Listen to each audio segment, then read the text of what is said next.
Loki season 2 episode 4. This is the episode that they were talking about the people who got to see Loki early when Marvel sent out the first 4 episodes early, which was interesting because with most TV shows, brands send out 1 or 2 episodes.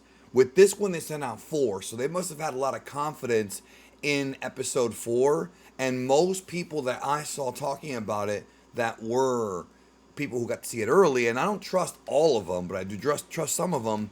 They did say that this episode had a crazy cliffhanger. So going into it, I was already expecting that, and I was already expecting it to be good. Now, is that a good thing though? Expectations can be, well, I mean, you go into a movie, you think it's going to be good, winds up not being so good. It sucks. Or you try to lower your expectations and sometimes you're pleasantly surprised. I tried to go into this with my expectations lowered, but I was still curious about what was going to happen here. So it's season 2, episode 4 of Loki. And boy, they were right about that, but we'll get to it. There's a lot of reveals in this episode that it was almost like this episode really did feel like a season finale. At the same time, the things that were revealed, the things that happened, opened up a bunch of new questions. And I'm sure we're going to get them. Well, I was going to say I'm sure we're going to get them answered next episode, but we probably won't. At least not all the questions. So, first and foremost, the story is that. Well, let me go back to the first reveal of the episode. Okay, so we find out with Ravonna and Miss Minutes in the end of time. It's revealed that Ravonna not only was a, somebody who was aligned, an ally of He Who Remains, but she also helped him win the war. And apparently, shortly after that, he initiated what he called Protocol 42 and had her mind erased. So she doesn't remember actually helping him win the war. But he thought it was for the best. So that's what basically set up him establishing the TVA. So, as a result of that, Miss Minutes and Ravonna sort of align and they take this into their own hands, with Miss Minutes saying that we might not even need him because they want control of the TVA. So they sort of become the villains of this story. And then what happens is there's a pretty cool meetup between Ouroboros and Victor Timely.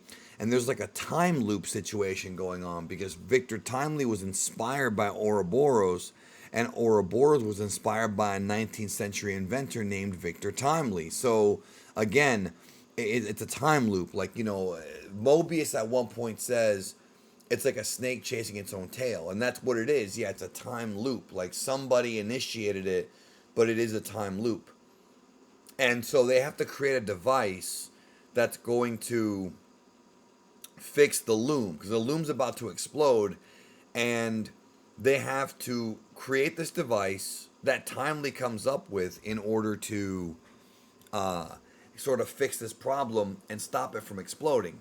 There's a really interesting conversation in the episode between Loki and Sylvie about well, it's really about how this version of Loki went through his own character arc that you could say the one that died in Infinity War went through as well, but not quite the same. And he discusses how when Thor went to Earth, he came back a changed man and he thought he was just soft. And so they have this sort of discussion about the responsibility of being a god. And Sylvie's like, no matter what we do, we're going to end up playing God, which is exactly what's going on. And then, like Loki says, well, we are gods. But this whole thing, it wasn't really a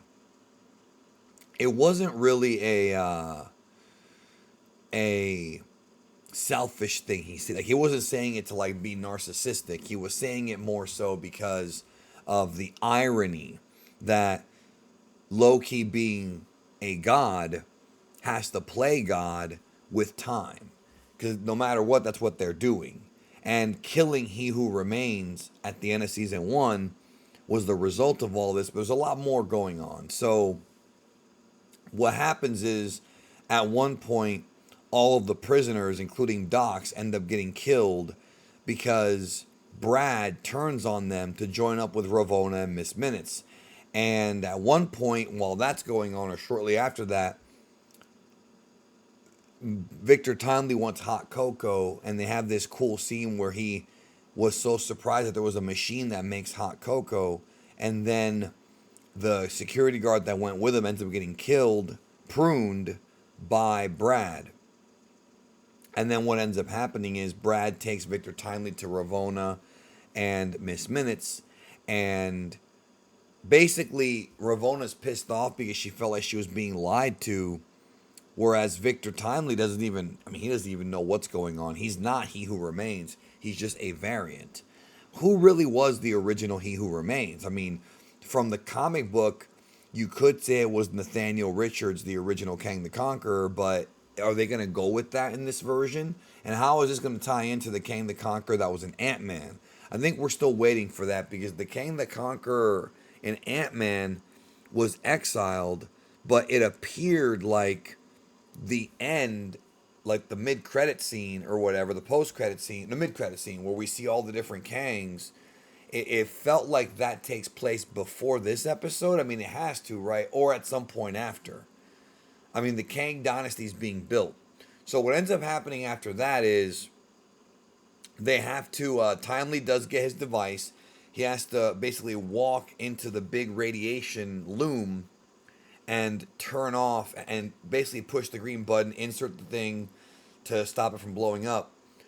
Loki's going to be the one to do it, but Victor Timely's the one that volunteers. Now, before we get to that, there was a very interesting scene that I did not understand, where Loki and Sylvie go face to face, and then another Loki prunes that Loki from behind, and he tells Sylvie, he says, "I promise you this will all make sense."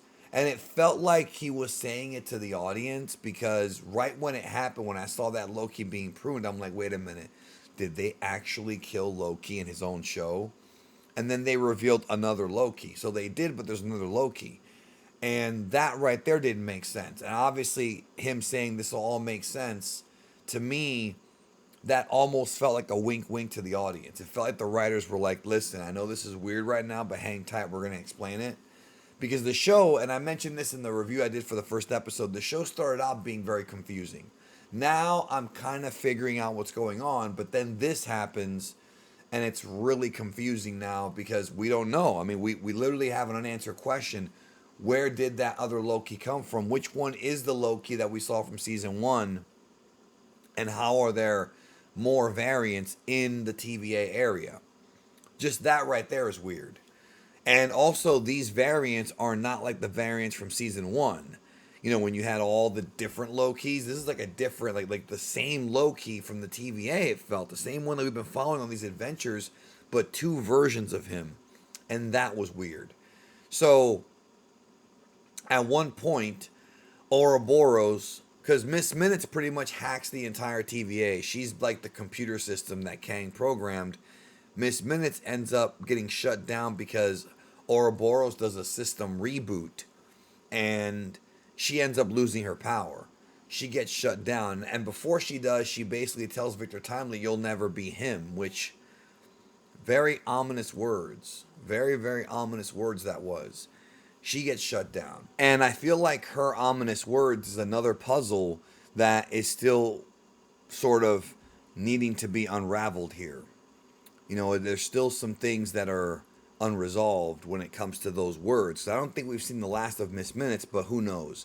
So at one point, Ravonna ends up getting, basically, she ends up getting pruned by what appears to be Brad, but I think that was Sylvie.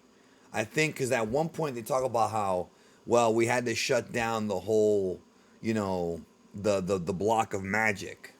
And when that happened, I feel like something at that point, whether it be Sylvie or Loki, they got their powers back, even though we see Sylvie with them. So it was weird. But basically, Ravonna ends up getting pruned. So she's gone as well. It ends up being this big climactic scene where Victor Timely is the one that offers to go out to the loom. He's the one that offers to fix it because he helped create it, so he would know how to kind of get around it, being a scientist and all.